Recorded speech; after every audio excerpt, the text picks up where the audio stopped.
लग रहा है उछाल मिल जाता है, वहां पर शॉर्ट्स डिप्लॉय करने चाहिए, ब्रेकडाउन पे नहीं। चलिए अब एक काम करते हैं, अब थोड़ी लंबे अवधि की बात कर लेते हैं। अल्फा एक्यूरेट एडवाइजर्स के मैनेजिंग डायरेक्टर राजेश कोठारी जुड़ गए हमारे साथ। राजेश जी के पास इंडियन मार्केट में 20 साल से ज़्यादा का एक्सपीरियंस है और काफ़ी पैसा मैनेज करते हैं ये, तो उनसे जान लेते हैं कि क्या व्यू है। Rajesh ji good morning. मैं अभी अभी आपका एक हमारे जो सिस्टर वेबसाइट है मनी कंट्रोल, उनको आपने एक इंटरव्यू दिया था, उस वो पढ़ रहा था, उसमें आपने कहा है कि 11 से 13% का रिटर्न दे सकता है निफ्टी इस साल। सही पढ़ा मैंने? तो इसमें क्या कहना है सर कि मार्केट जो लॉन्ग टर्म, अगर आप मार्केट देखोगे, कोई भी इक्विटी मार्केट आप देखो, चाहे इंडोनेशिया देखो, चाहे यूएस देखो, चाहे इंडिया देखो, तो मार्केट क्या होता है, is nothing but mirror of earnings growth. जितना अर्निंग्स ग्रोथ उतना आता है, उतना मार्केट का रिटर्न्स होता है। लेकिन ये लॉन्ग टर्म का ट्रेंड बनता है। जैसे हम सब जानते हैं कि in between there is always a volatility, correct? So at times market runs ahead of fundamentals and at times market run little bit lagging fundamentals. So last 1.5 साल से, जैसा मैंने वो इंटरव्यू में भी कहा था, the interview which you are referring to, कि लास्ट अप्रोक्सीमेटली 16 से 18 महीने से market is entered into time correction and also price correction.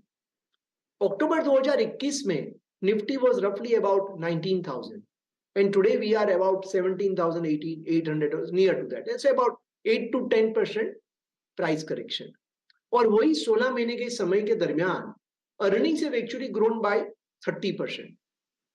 And for next year, we expect earnings to grow again about 11 to 13%. You know, Bloomberg, if you look at the street estimate, they are talking about 15%. But let's be conservative, considering the global slowdown. अगर हम 11, 12, 13% भी अगर earnings growth अगर लगाते हैं, और अगर ये टाइम करेक्शन और प्राइस करेक्शन का उसके अंदर जोड़ते हैं, तो double digit return for current calendar year for equity market, I don't think it will surprise me. I think that's a bare minimum assumption I would like to have at this point of time.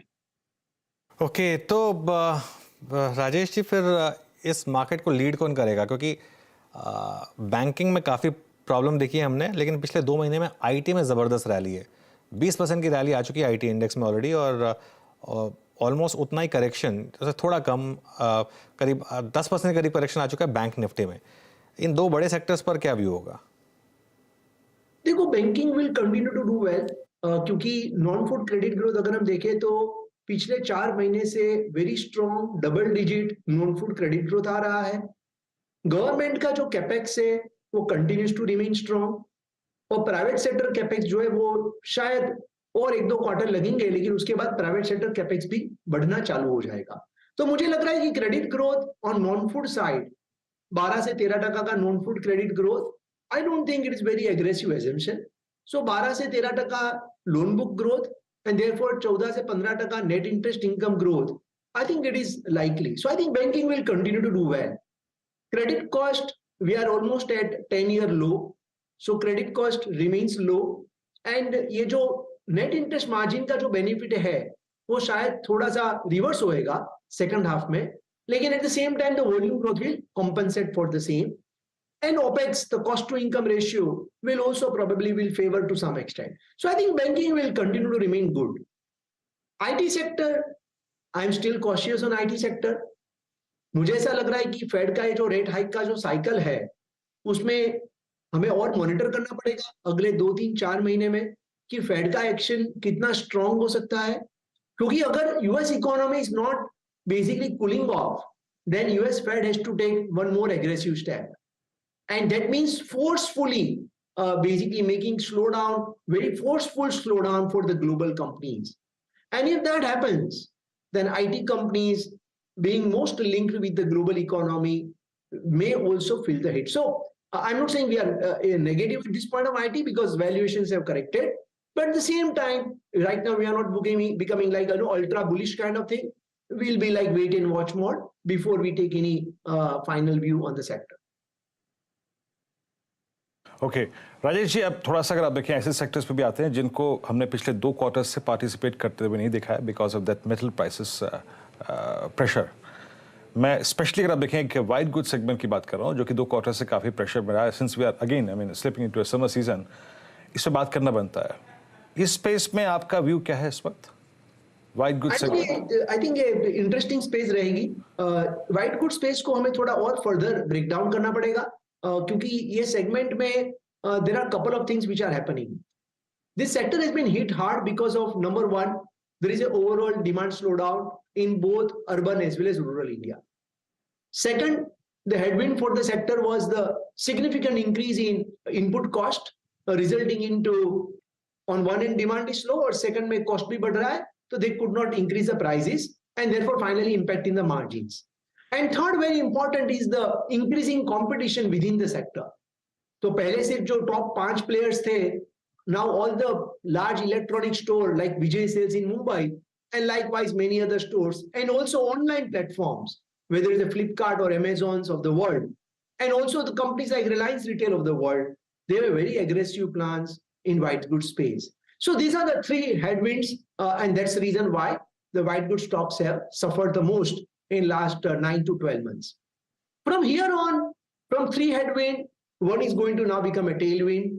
That is, raw material cost is now coming down. The input pressure is now coming off, and therefore margins hopefully will improve.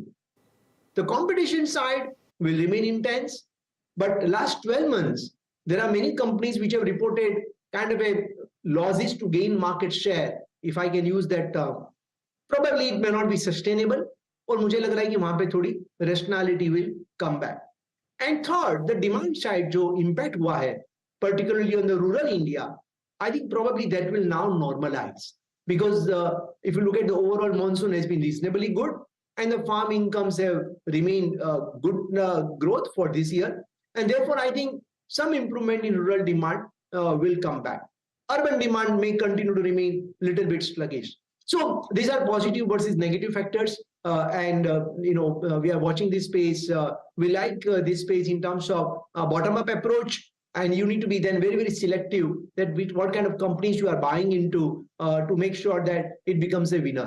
So, in this sector, finally, ultimately, you need to then take the bottom-up approach and identify the right companies, which is the right to win market share, and will able to fight the stiff competition from online as well as offline players, and able to have a little bit pricing power. That will be the ultimate strategy in this space.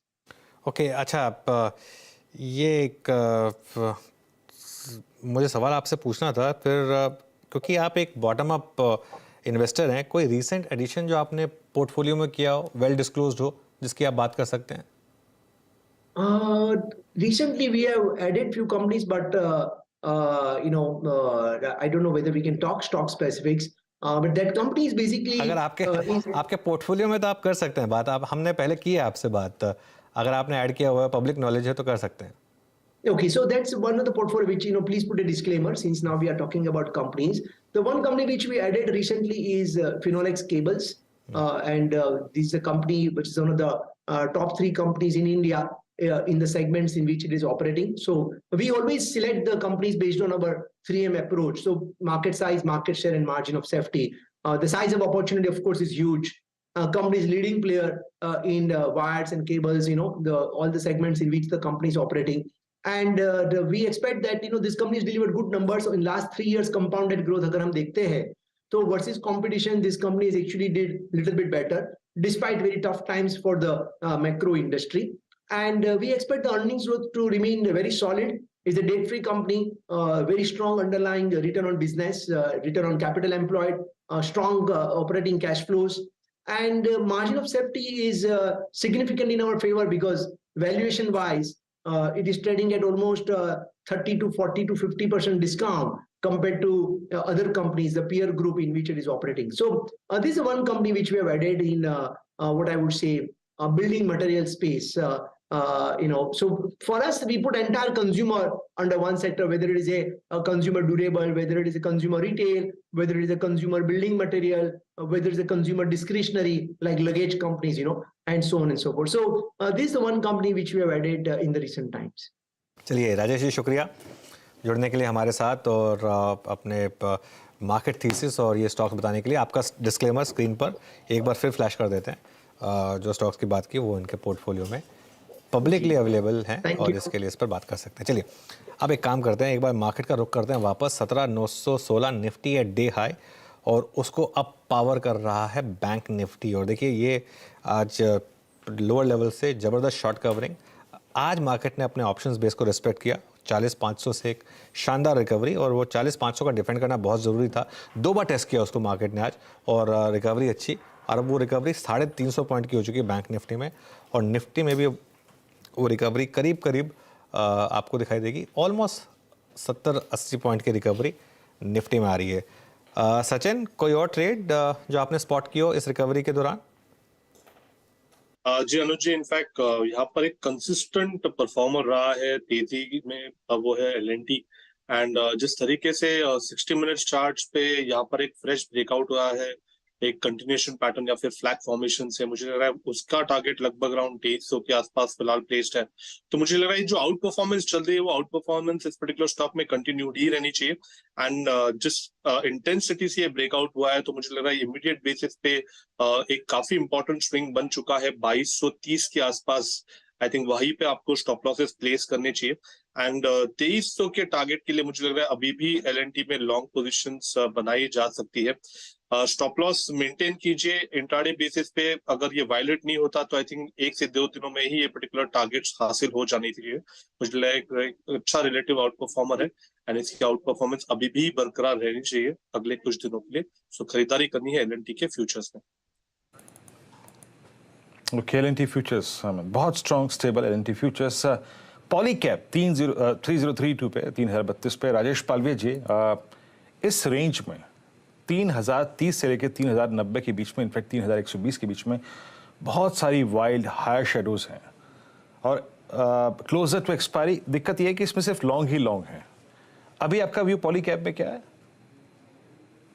तो विनय जी देखिए, almost stock को अगर हम देखें तो पिछले कुछ दिनों से ये अपने एक रेजिस्टेंस जोन के आसपास ही ट्रेड करते हुए दिख रहा है, जो कि है इसका करीब 3040 3050 के जोन में। मल्टीपल अटेम्प्ट में ये स्टॉक अभी वो रेजिस्टेंस को ब्रेकआउट करने में कामयाब नहीं हुआ, लेकिन अगर इसका ओवरऑल स्ट्रक्चर देखें तो हमें लगता है कि हो सकता है ये एक्सपायरी के चलते यहाँ पे थोड़ा सा रुकावट है, लेकिन ये स्टॉक में ब्रेकआउट हमें लगता है कि सूनर और लेटर आते हुए दिखेगा, और नेक्स्ट टारगेट इसका जो लगता है वो करीब आना चाहिए 3150 3200 की तरफ। तो जिनके पास ट्रेड है लॉन्ग साइड का वो बने रह सकते हैं। स्टॉप लॉस यहाँ पे जो अब हमें लगता है जो फॉलो करना चाहिए वो करीब होना चाहिए 2990 के आसपास। अगर ये लेवल नहीं वॉयलेट होते हैं अगले 1-2 सेशन में, तो ये नेक्स्ट टारगेट इसका 3150 की तरफ आते हुए दिखेगा। चलिए एक काम करते हैं, आप सबका शुक्रिया जुड़ने के लिए, और अब इस शो को यहीं विराम देते हैं, और मार्केट एट डेज हाई पर छोड़ देते हैं नीरज जी के हवाले, और ट्रेडर्स हॉटलाइन की फिर शुरुआत करेंगे। नीरज जी आपको सपोर्ट कर रहे हैं Nifty 200 point, sorry bank Nifty 200 point ऊपर और निफ्टी 75 पॉइंट ऊपर। मुझे लग रहा है कि आज ये दिन थोड़ा अच्छा, आज थोड़ा सा शॉर्ट कवरिंग का मूड है। मंगलवार है आज मंगल तो मंगलवार का दिन बेहतर दिन है और मार्केट अच्छा प्रदर्शन कर रहा है। हमें लगता है कि ऐसा ही चलता रहेगा आज दिन के दौरान।